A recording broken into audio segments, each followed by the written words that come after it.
Caramel Sunshine, written by Alessandra Melchionda.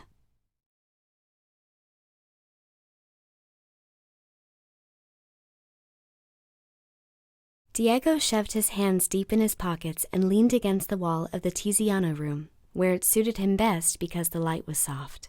He'd acted on impulse, sneaking into Anna's conference uninvited, and now he was hiding at the back of the room, wondering if he'd just made the biggest mistake of his life.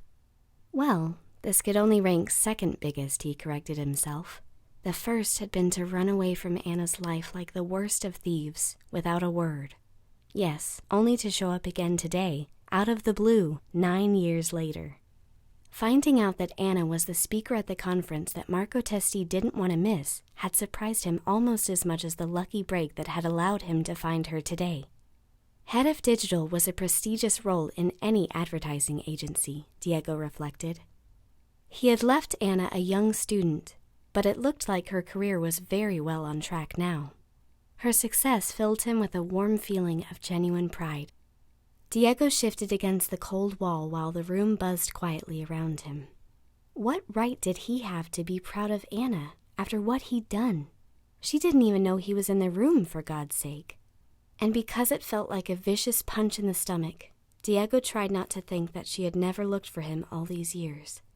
But he was only human, and while people smiled and shook hands and found their seats, memories started to play back into Diego's head. It had been a cold winter night. He had drunk one too many. Anna was crying, screaming at him. He shut his eyes. No, he wouldn't think about that damn night again.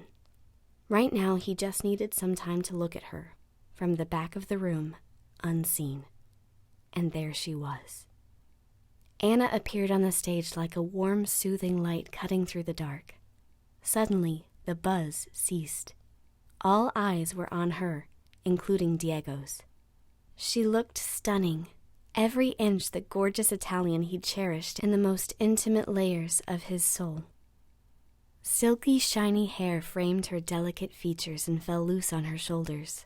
A sleeveless, tight-fitting dress enhanced her svelte figure and feminine curves. Her shapely tights moved under light gray fabric as she paced the stage with deliberately slow steps. Diego's senses awoke, and he wished he could skim his hands over Anna's body again. Memories and desire blended dangerously in his head, burning in a whirl of fire, bringing him back in time. She was barefoot in her parents' big garden, wearing a red t-shirt and faded shorts. Her skin was glowing in the late summer light. She was smiling at him, her small hands holding his, walking backwards as she pulled him under a tree. He was laughing at her efforts, pretending he was dragging his feet. In the freshness of the shadow, she closed her arms around his neck, her lips parting in the sweetest of invitations. He covered her mouth with his, pulling her close. She was calling his name, her voice a warm whisper in his ear. Diego loosened his tie suddenly too tight around his neck. He shouldn't have let his memories break free. Now he was throbbing with frustrated desire like every time Anna had invaded his mind over the last 9 years. He closed his eyes and cursed under his breath. But she was still there, on the lawn, in his arms. The loud applause startled him. He blinked and focused his eyes on the sophisticated businesswoman who was whispering her thanks on the stage. How much time had passed? Was it really his Anna up there? A man sprang to his feet before anyone else, clapping his hands. From the back of the room, Diego could only see his back. Diego caught Anna looking towards the man and nodded just slightly. That's only business, he told himself. A man with silver hair was way too old for her. Wasn't he?